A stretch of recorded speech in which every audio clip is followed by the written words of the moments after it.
Nah, data dan temuan hasilnya Neng Di bab 4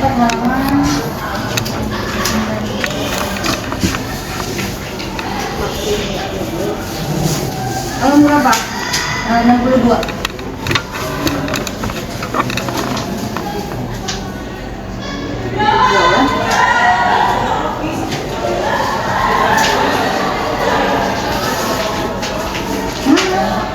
Data dan hasil temuan itu berapa?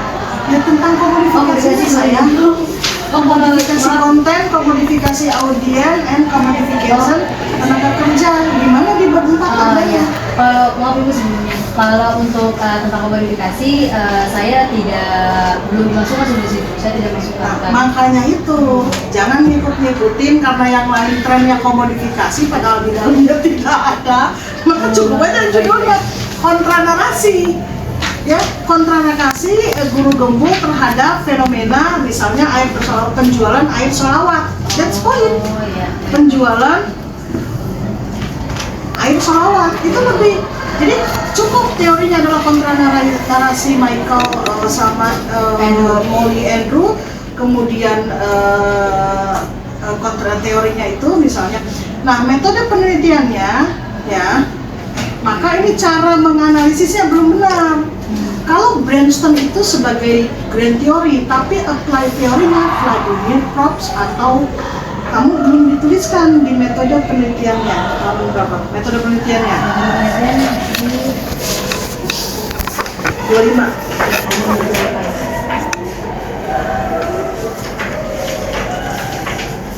Nah, metode penelitian itu alat.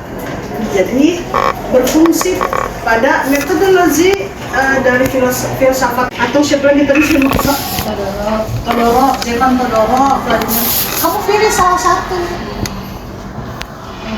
Sehingga ini kajiannya kajian teks, naratif. Ya, pembagiannya. Jadi metode penelitian saya menggunakan analisis naratif, misalnya Stefan Todorov. Dengan yang dianalisis adalah dari narasi cerita itu, yaitu tokoh, antagonis, protagonis gitu ya. Kalau Vladimir Probst kan dari strukturnya, awalan, tengah, akhir. Nanti dari awalan, akhir, tengah dicek kontra narasinya.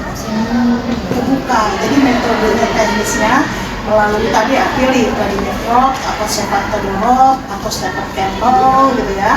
Itu metodenya, alat ukurnya. Nah, teoritikal besarnya, apakah kontra narasinya itu definisi konfliktif, menentang temuan besarnya, gitu ya. Karena di rumusan masalah kecilnya, minornya, seperti apa cerita disampaikan. Sejauh mana guru gembul? Coba yang halaman 14 itu metode penelitian jenis apa dari narasinya? Apakah Stefan Todorov, apakah Vladimir Probst, ataukah Levi Strauss, atau Campbell? Saya lebih ke Probst. Oke, jadi yang nomor 2, yang pertanyaan 14 mayor halaman itu adalah Vladimir Probst. Jadi di metode penelitian kamu tuliskan penelitian ini menggunakan metode penelitian analisis naratif dengan jenis Vladimir Probst, yaitu menekankan suatu cerita yang memiliki karakter tokoh. Maka restitutionnya apa ceritanya, posisi dirinya, apakah sebagai pengingat guru gembul tersebut, apa pengkritik atau pihak di luar, kemudian seperti itu teknis turunannya. Saya kira itu Pak Ketua. Terima kasih. Selamat sore warahmatullahi wabarakatuh. Assalamualaikum warahmatullahi wabarakatuh. Terima kasih Ibu Penguji 1. Langsung kita ke penguji 2.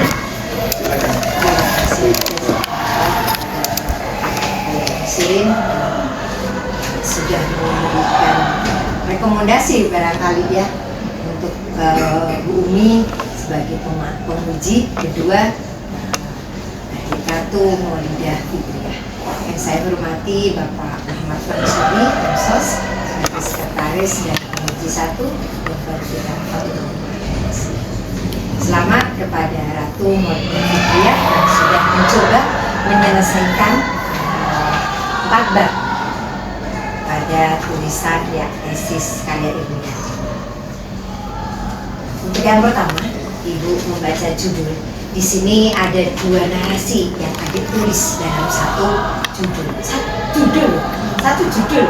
Ada narasi kok ada 2. Satu kontra narasi, yang kedua perspektif narasi. Coba, apa maksud Adik di sini? Baik, Ibu namanya dijawab. Di sini ada kenapa ada 2 narasi di sini. Yang pertama ada kontra narasi yang paling depan itu yang saya pahami itu berbeda dengan narasinya. Jadi di mana kontra narasi ini ada tidak pemikiran yang sejalan atau ada hal-hal yang ingin dikomentari yang tidak sejalan sama narasi yang disampaikan. Nah, di sinilah saya masukkan kontra narasi. Kalau untuk perspektif narasi ini untuk sebagai penambahan atau dalam teori pendukung dan tadi yang saya masukkan dari poin yaitu dari Brain Student Support, yaitu perspektif narasi yang dimana jadi teori di sini tidak hanya ada teori utama tentang narasi, tetapi ada teori pendukung perspektif narasi dari Brain Student dan juga Support.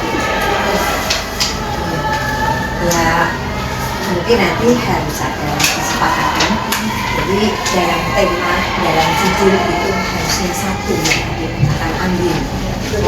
Bisa ditutup, bisa nggak harus semua vulgar kita sebutkan di sini gitu ya. Tapi maksud dari meneliti itu ada masuk dalam judul. Kemudian di sini kalau tadi disebutkan narasi saja ya, kontra narasi itu siapa yang menyampaikan? Yang menyampaikan di sini adalah guru-guru. Ya, guru-guru ini punya air sholawat atau gitu. Baik, kasih Ibu.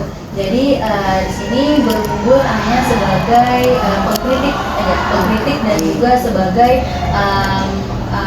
yang ada dalam konteks tersebut. Jadi kenapa ada air sholawatnya? Karena dalam konteks tersebut dia membahas air sholawat, di mana sholawatnya ini diperjualbelikan oleh petinggi-petinggi, misalkan kayak public figure lainnya, diperjualbelikan dengan harga fantastis. Dan disitulah Guru Bungkul hadir dan juga hadir ke dalam podcast tersebut dan juga mengkontrak narasi tersebut, bahwasanya ia tidak setuju, bahwasanya ia ingin menyadarkan masyarakat, bahwasanya ia juga ingin meluruskan hal-hal yang tidak baik jika diterapkan oleh masyarakat, karena masyarakat awam masyarakat itu sangat awam dengan hal-hal berbau keberkahan, misalkan beli air sholawat ini harga 50.000 jadi 500.000. Kemudian, ini YouTube ya? Ya. YouTube-nya milik Kasih Solusi. Betul.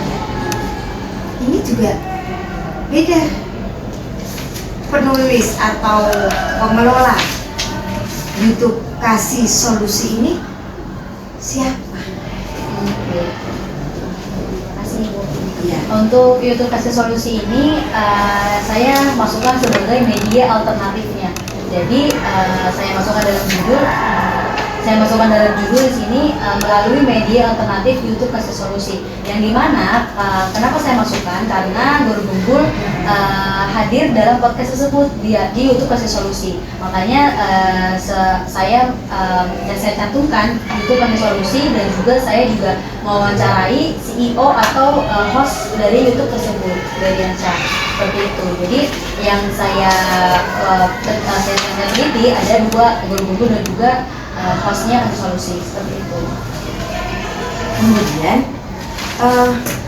apakah air sholawat itu hanya disampaikan atau hanya dibahas oleh YouTube Kasih Solusi saja?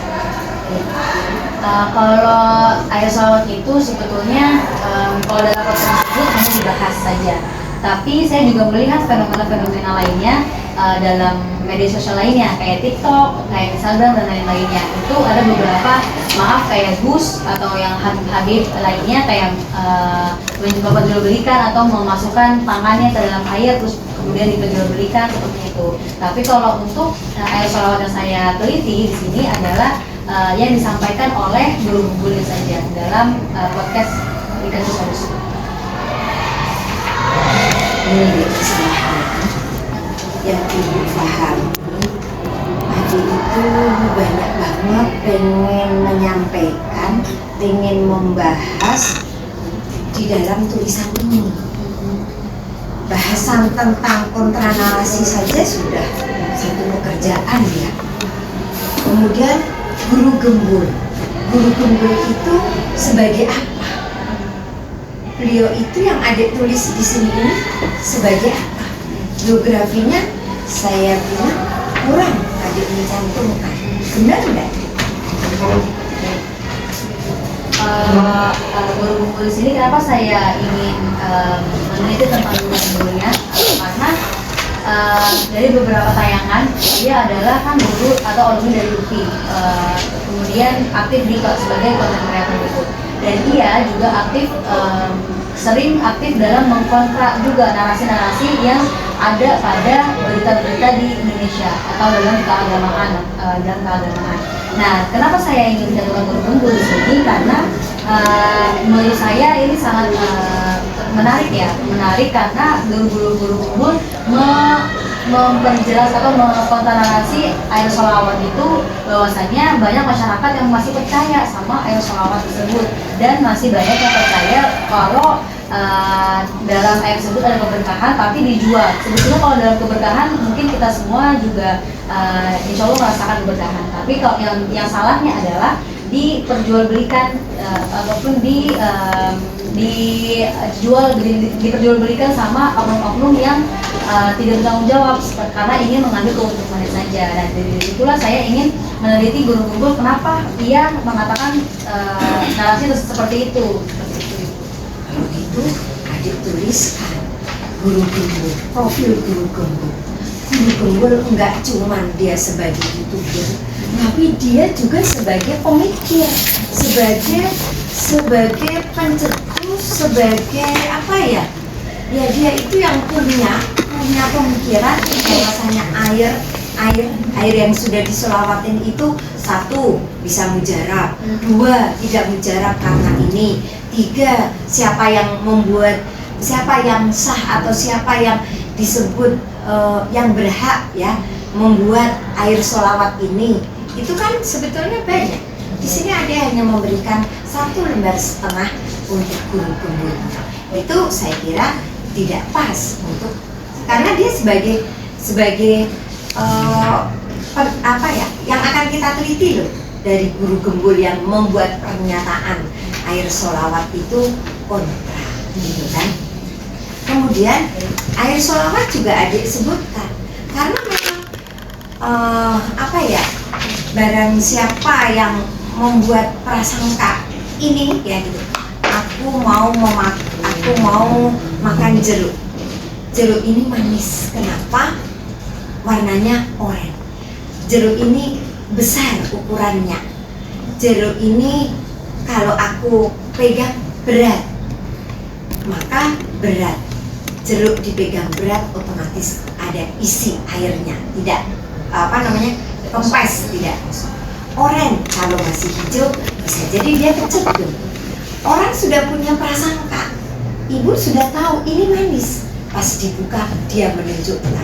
Padahal nggak mesti, ada berbagai macam sekarang kualitas jeruk itu. Ada yang memang oranye tapi dia jeruknya asem gitu kan. Nah itu kan harus ada perspektif seperti itu. Orang yang minum air sholawat juga enggak asal loh memperjualbelikan itu kemudian salah gitu kan, tidak. Itu semua sudah ada manajemennya. Termasuk di sini kasih solusi yang adik tuliskan, dikasih solusi. Ibu minta YouTube itu bukan media alternatif kan? Atau kenapa adik menyebut YouTube itu media alternatif? Baik, terima kasih Ibu. Kalau dari yang saya baca itu kenapa YouTube sebagai media alternatif, karena sebetulnya kan media yang utama itu kayak televisi, kemudian radio. Nah di sini media alternatif ini yang dimaksud adalah media digital ataupun media yang sebagai penghubung lah gitu. Jadi misalkan di TV kebanyakan mereka tidak menonton ataupun tidak menyaksikannya, tapi dengan media alternatif YouTube semua jadi tahu kesebar, semua jadi kesebar, semua jadi ingin menonton YouTube secara langsung ataupun secara mudah seperti itu sih. Itu kan media alternatif. Yang ibu pahami, yang namanya media itu ada media cetak, ada media massa, ya. Kalau saya bilang YouTube media, kalau adik bilang YouTube itu media alternatif bu, media utama dasarnya itu adalah TV. Ini ibu bilang TV, boleh nggak? Apa sih TV? Kan di sini, iya, dia harus kuat di dalam penjelasan alternatif. Nanti ada loh pengobatan alternatif. Iya enggak? Padahal satu sisi misalnya akupuntur itu media alternatif. Itu untuk kesehatan. Ada dokter yang memang spesialisnya adalah akupuntur gitu. Itu ada harus kuat di sini alternatif. Karena jangan banyak-banyak judul yang panjang, tapi intinya itu sebetulnya hanya 3. 1 media, guru gembul, kemudian air sholawatnya. Atau jangan-jangan dari perspektifnya itu. Kan adik tulis kasih solusi ini salah satu istilahnya idea yang orang bikin masukkan di YouTube. Kemudian YouTube kasih solusi itu kan sekian banyak, dia punya board. Sementara air sholawatnya itu cuma 1. Dan sudah ujuk-ujuk adik ambil aja. Harusnya air sholawatnya ini tidak serta-merta air sholawat yang diberikan. Saya juga nggak membaca sih di sini air sholawat di sini tuh air sholawat dari siapa?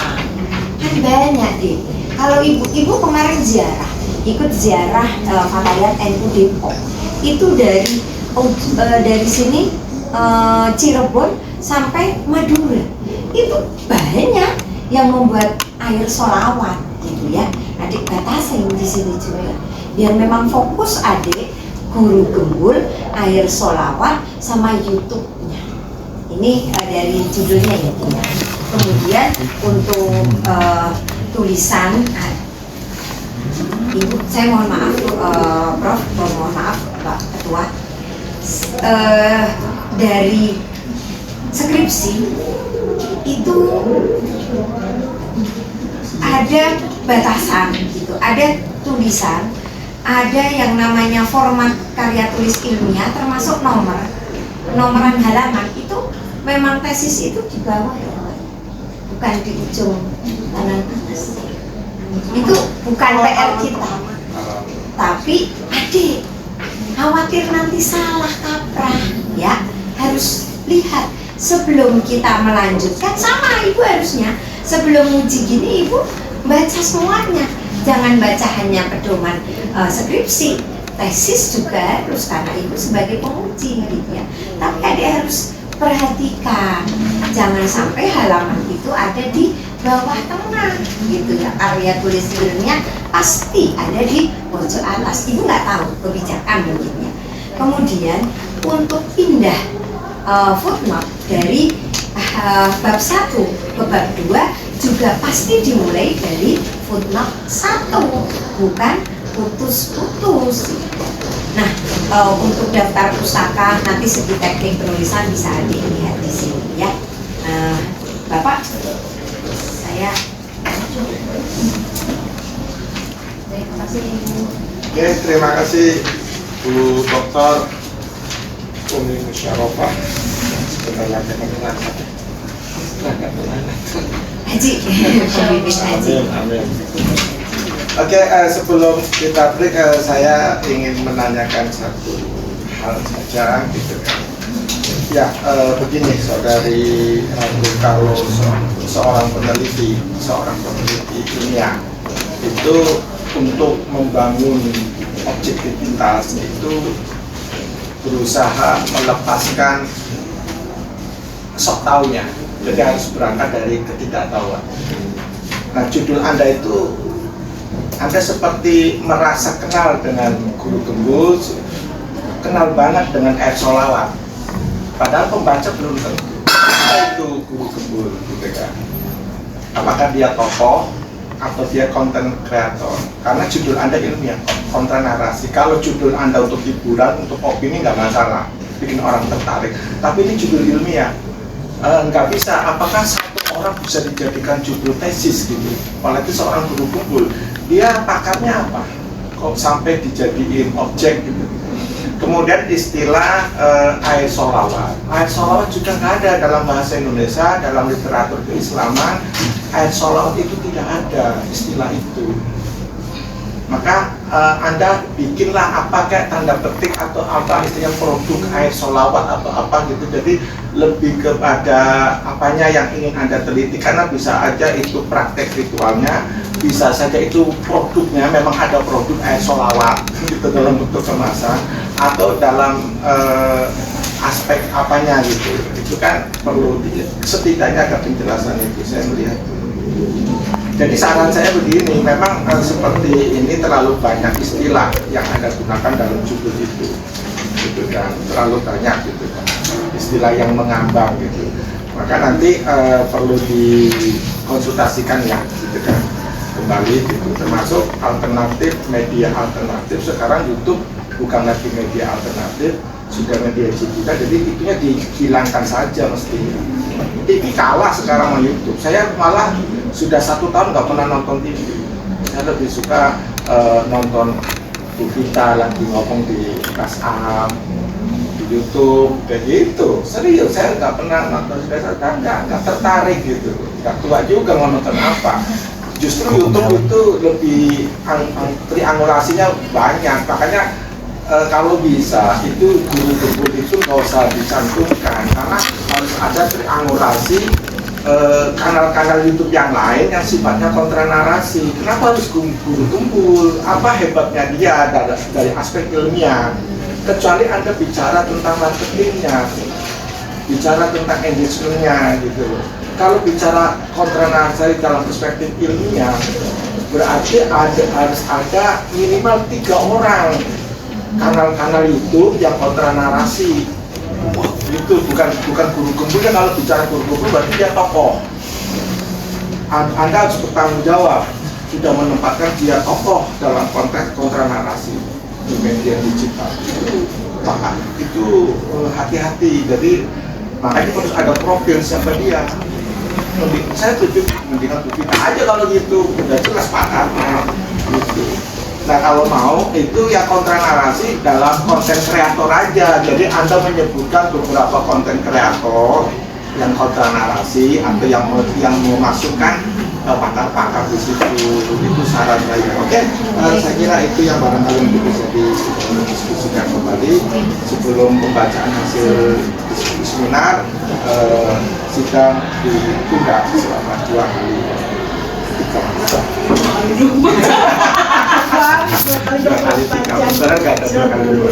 Silakan di luar ya. Kita ngomong rahasia.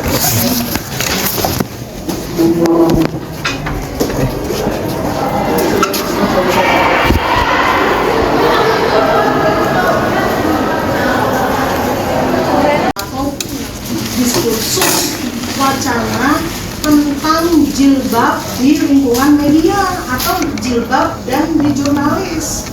Diberitakan tuh dari pemberitaannya wacana, mengedukasi, mentransferin pesan.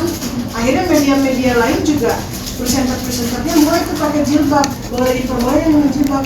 Tapi berita ini teorinya tentang isi berita yang ditelitinya orang jurnalis yang membacakan berita, menyampaikan berita di televisi.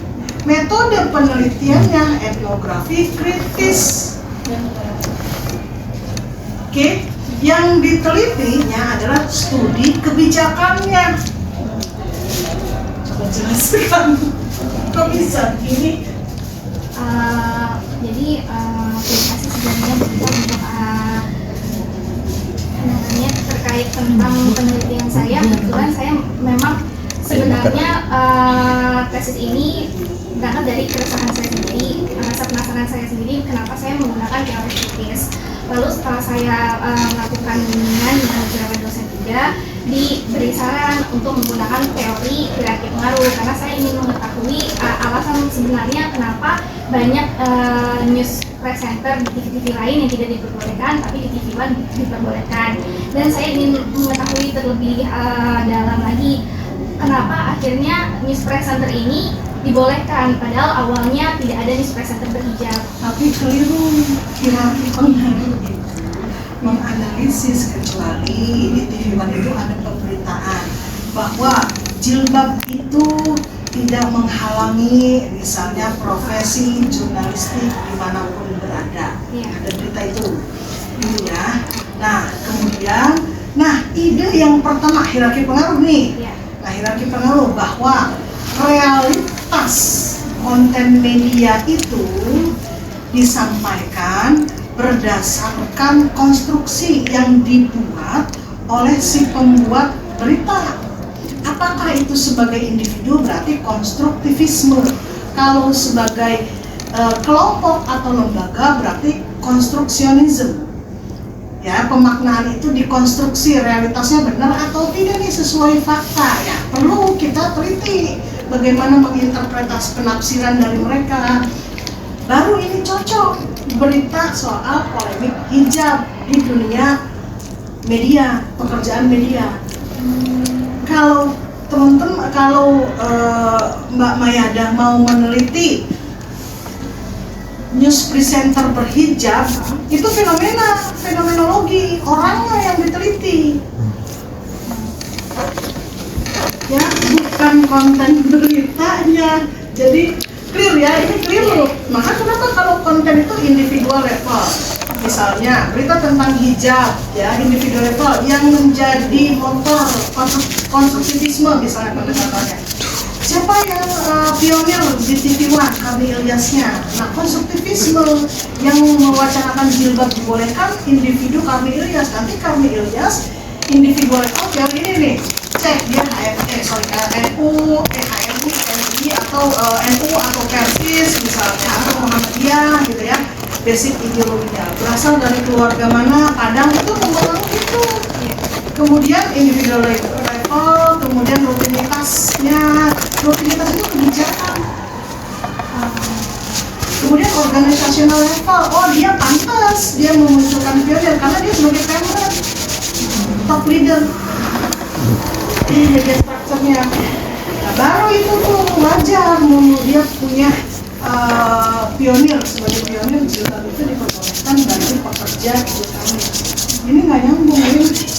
Tapi kalau secara teori bisa menggunakan teori ini? Ya nggak bisa. Tapi kan dalam penelitian saya juga mewawancarai Paula Lumara. Lalu Paula Lumara itu kasih saya cerita tentang waktu kedatangan Paus ke Indonesia, TV One itu menyuruh news presenter berhijab memang sengaja karena untuk menampilkan, mempengaruhi beritanya, ingin mempresentasikan bahwa TV One adalah media yang toleran seperti itu. Nah, objek penelitiannya, nih, kayak di metodologi komunikasi itu ada dua jenis, kualitatif ya. Ada field research atau studi lapangan. Nah, studi lapangan itu adalah presenter yang berhijab.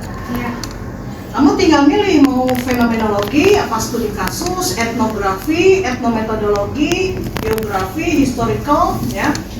Atau yang ranah kedua itu discourse, wacana, teks, berita, suara.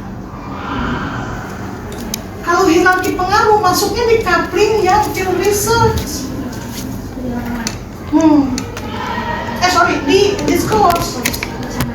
Nah, wacana.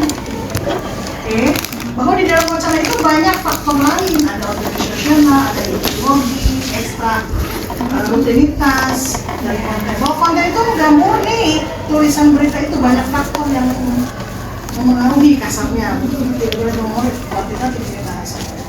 Nah, kalau yang hijab ini tentu field research. Maka mungkin diarahkan pada etnografi kritis, bisa juga etnografi belajar pada budaya si presenter itu misalnya, dan dikaitkan dengan lokus yang lebih makro TV1-nya. Tapi masalahnya kritis. Stressing point dari kritis itu ada yang dikorbankan enggak? Misalnya polemik pro dan kontra. Kalau kontra dikorbankan bagi yang Sita itu kan dia mendaftar ke TV Trans 7, kemudian ditolak, diterima di TV1. Nah, kalau mau, misalnya kalau etnografi kritis dibandingkan dua, antara TV1, TV Trans 7 dengan TV1. Kalau di Trans 7 itu tidak boleh menggunakan jilbab, tapi di TV1 menggunakan, tapi kalau ada datanya ya, Sita ditolak di Trans 7 itu karena berjilbab. Bukan, nanti tidak masuk kritis. Tapi kalau misalnya polemiknya sendiri di dalam itu ada sebenarnya. Jadi untuk sebenarnya di tesis saya ini udah ketemu bahwa yang paling berpengaruh itu adalah pemimpin redaksinya. Tapi ternyata manajerial seperti general manager itu juga dia punya pengaruh seperti itu. Makanya tetap dibolehkan, tetapi untuk program prime time itu tidak diperbolehkan. Untuk itu karena kebijakan dari general manajernya. Ya, jadi ini secara prinsip tesis ini Pak Amir ya keliru Maya ya, sorry kita ini ya akademik, jadi ordernya, parsimoninya, kata-katanya lewat, bahasa-bahasa ilmiah harusnya parsimoni dipahami oleh orang, tapi dengan bahasa ilmiah, determinismenya bermasalah gitu ya, empirismenya, data-datanya tidak nyambung. Contoh, kamu di bab gambaran umum menuliskan pamfletnya itu bukan Karni Ilyas, Pak Lumara dan Karni Ilyas. Sebentar. Bukan 79. Pemimpin redaksi lalu marah Satriwangsa. Iya, jadi kan Tapi di halaman analisis yang kamu sebutkan pamfletnya Karni Ilyas. jadi saya mengurutkan dari pamflet yang sebelumnya sampai berganti pamflet yang baru kayak gitu. Pokoknya harus konsisten dong. Maka bermasalah juga di halaman 18. Coba halaman 18. Itu halaman 18.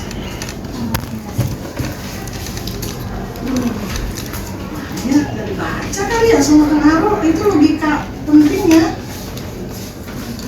Rata-rata pembeli. Etnografi kritis misalnya ya. Terserah pengunci katanya gitu. Nah sekarang coba di halaman 20, subjek dan objek penelitian. Iya. Lihat. Subjek penelitiannya kamu tulis representasi. Kalau kaji lagi teori representasi. Representasi itu lewat teks, kajian komunikasi melalui bahasa yang di dalamnya kalau ada tokoh-tokohnya, teks dipengaruhi di faktor-faktor cultural. Itu dari Stuart Hall. Ada teori representasi, misalnya Edward S. Herman, ekonomi politik. Ada lagi yang agama teori. Jadi ini teks, jadi nggak nyambung, ya. Dalam udah satu aja. Subjek penelitiannya representasi news presenter. Kalau misalnya representasi Islam apa ya berjiwa ritual. Misalnya, kalau teorinya begini, misalnya kalau di komunikasi, representasi Islam ritual melalui penampilan news presenter berhijab dalam TV1. Nah, tapi itu fenomena. Grand teorinya teori representasi, TV1 mau menyampaikan wacana terhadap masyarakat. TV1 itu Islam yang memahami moderat lah ya, ritual gitu ya, pakai jilbab ritual atau apalah fundamental itu moderat, menggunakan jilbab, kebebasan gitu. Nah, tapi melalui wawancara orang-orang, jadi field research ya. Nah, objek penelitiannya kebijakan redaksi program berita TV1. Kebijakan redaksi program berita hanya ada objek penelitiannya itu di a part of hierarki pengaruh lewat rutinitas media melalui kebijakan. Nggak nyambung teori. Jadi berita itu dipengaruhi oleh kebijakan di level hierarki pengaruh itu ya rutinitas itu, kebijakannya apa. Jadi ini tawarannya, makanya saya ke dalam dibaca detail. Cuma nggak nyambung Pak, sama kayak tadi yang Ella, penelitian Ella, ya. Nah, kemudian nanti harusnya dipilah sama kamu kategori. Yang mau diteliti kan news presenter hijab. Kalau mau news presenter hijab, polemik kerasnya dia di dunia jurnalis berhijab. Contoh misalnya jobsnya tidak sebanyak ketika dia berhijab. Itu latar belakang. Kemudian hanya di berita-berita tertentu keagamaan saja, tapi berita-berita umum tidak misalnya. Itu polemik dunia jurnalisme baru kritis tuh nyambung, dirugikan dengan dia berhijab hanya ngisi presenter keagamaan aja gitu lah.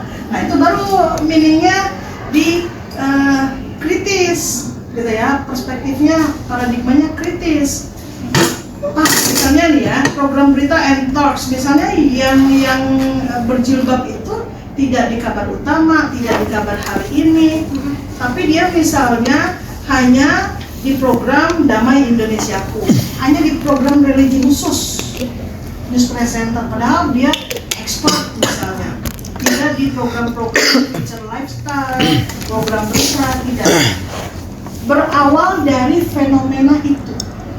Kalau misalnya kan sebenarnya data teman saya itu, jadi saat zamannya Pak Karni Ilyas ini news presenter itu hanya di program religi. Lalu di saat berganti kepemimpinan baru ya, jadi boleh di program apa saja seperti itu. Nah itu baru bisa diteliti, berarti kategori teori pindah, bukan hierarki pengaruh, teori itu lebih mudah.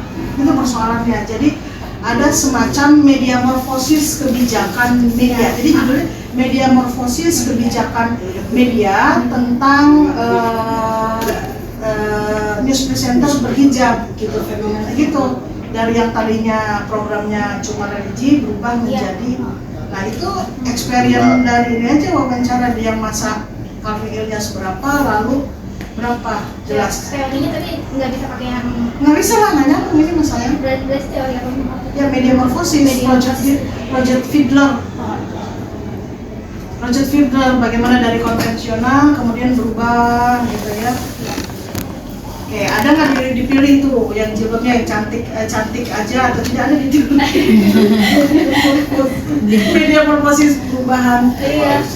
Gitu ya, contoh ya. Jadi ini di dalamnya tentu nggak sesuai semua. Kalau dianalisisnya juga bagian-bagian hanya menjelaskan latar belakang dia siapa, lulusan Erlangga, lulusan UI, kemudian yang tadinya dia ditolak pekerjaan gitu doang. Ada yang lain ya Bu, di bagian-bagian lain ya Bu? Ya saya udah baca, artinya tidak ada konten berita, tidak dipengaruhi konten berita. Ada yang bagian kedatangan paus itu sama waktu news presenter TV One itu menyiarkan berita tentang Palestina, pakai shawl Palestina, lalu ditentang sama Dewan Pers. Berita yang menuliskan bahwa TV One itu pro presenter tuh boleh berjilbab, itu baru hierarki pengaruh. Kalau secara tidak langsung Bisa. tetap harus beritanya. Kalau hierarki pengaruh itu Itu beritanya. tafsiran Anda itu harusnya. Hierarki pengaruh itu objek penelitiannya beritanya. Siap. Berita harus Ya. hierarki pengaruh. Baca lagi buku aslinya, ada di saya fotokopi. Ya buku hierarki Ada, Bu, saya. pengaruh konten, jadi konten berita bukan orangnya. Sekira itu cukup berisi. Orang yang berhijab dalam berita. Jadi ini nggak jadi loh. Teorinya aja kali ya Bu ya, teorinya diganti. Iya. Oke, luar biasa. Kadang-kadang memang dari penguji pertama, dua itu kan masih bagus-bagus. Yang terakhir perlu ketegasan. Ujian terakhir ini sudah terlambat, presentasinya nggak menarik tadinya. Biasanya mau dilanjut sih ke penguji dua atau selesai aja? Lanjut Bapak. Oh, dilanjut. Silakan Pak Dr. Haji Amiruddin Abbasi.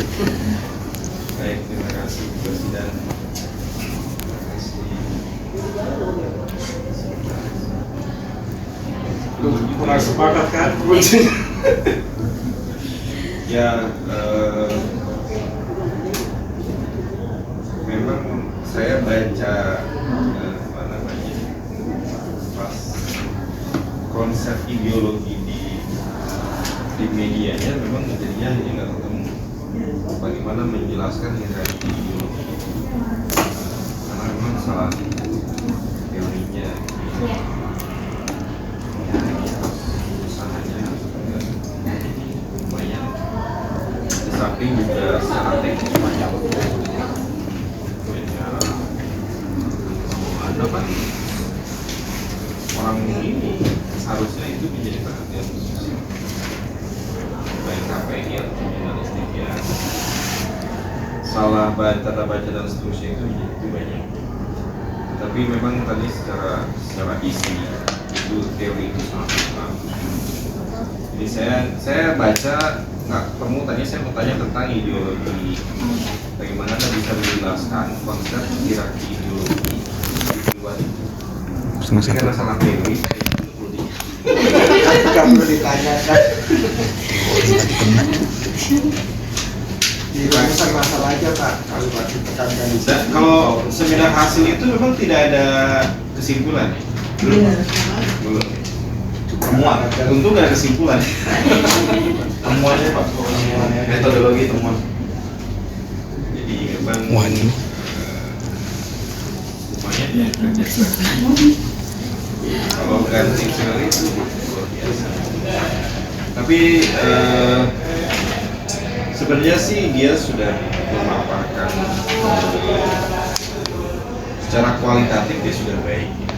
Sudah memaparkan hasil wawancara yang kemudian juga dianalisis. Tapi memang konstruk awalnya sih memang dia berat. Makanya kalau saya tadi dari semalam banyak nyari juga referensinya bagaimana menjelaskan konsep ideologi itu pada ini. Setelah jelaskan kita saya baru paham memang ideologi itu pada itu. Tapi kalau ideologi, karena nggak mungkin juga sebuah apa namanya, dan hampir tidak ada di semua redaktur itu mencantumkan misalnya melarang atau menerima berhijab, itu nggak pernah ada ya. Ada pernah di Metro TV sebenarnya dilarang sama Pak Surya Paloh yang Tertulis berbicara gitu. ada tidak akan pernah berani, secara tertulisnya. nggak mungkin mau di demo dia. Itu yang nah, kajian menarik kita itu adalah sebenarnya hal-hal yang tidak tertulis itu yang kita perlu ungkap di media, bahasa kasar, underground, itu yang agar semua agar calon-calon pasangan itu kalau sudah tahu yang seperti itu, kalau yang berhijab ya karena memang mereka punya preferensi sendiri. Baik, saya kira itu saja dari saya. Catatannya ada banyak di sini, nanti dibaca aja. Ya, saya tanya juga karena salah teorinya jadi nggak mungkin gitu. Oke, terima kasih Pak Dr. Saya kira catatan beliau ini luar biasa. Nanti kamu catat ya. Nah, oke, saya ada dua deh biar gini. Rumusan masalah Anda itu apa sih sebenarnya? Rumusan masalahnya tadi saya Maya dan Nino itu. Ya, apa mayornya deh, mayornya. Bagaimana hierarki pengaruh di TV1 pada representasi presiden presiden. Oh, jadi kamu senang dengan itu ya, teori itu ya? Bukan, tipe saya sebenarnya cuma pengen tahu presiden berhijab ini didukung nggak sih, gitu, mempengaruhi sama jenjang karirnya mereka nggak sih karena mereka berhijab seperti itu. Tapi kenapa pakai teori itu? Karena disarankan kayak gitu. Oh gitu. Iya. Dulu kan ini inilah solusinya ya dari Bimbingan Sidang. Kamu ingin mempertahankan data, Iya, datanya. atau berarti mengubah teori, atau kamu tetap dengan teori itu, datanya diubah, Datanya aja yang dipertahankan. Iya. ya nanti konsultasikan lagi ya dengan ibu penguji. Nah, penguji otomatis karena penguji ini yang nantinya akan menguji tesis Anda yang nanti outcome-nya itu menjadi jurnal. Jadi jangan mengikuti keinginan ya, harus mengikuti penguji. Penguji itu objektif. Kalau Anda kan nafsu doang. Bahwa nafsu ini ya kan nafsu ingin cepat selesai, ingin cepat wisuda, itu nafsu itu. Oke, untuk agenda berikutnya adalah rapat internal, maka sidang ditunda selama 3 menit.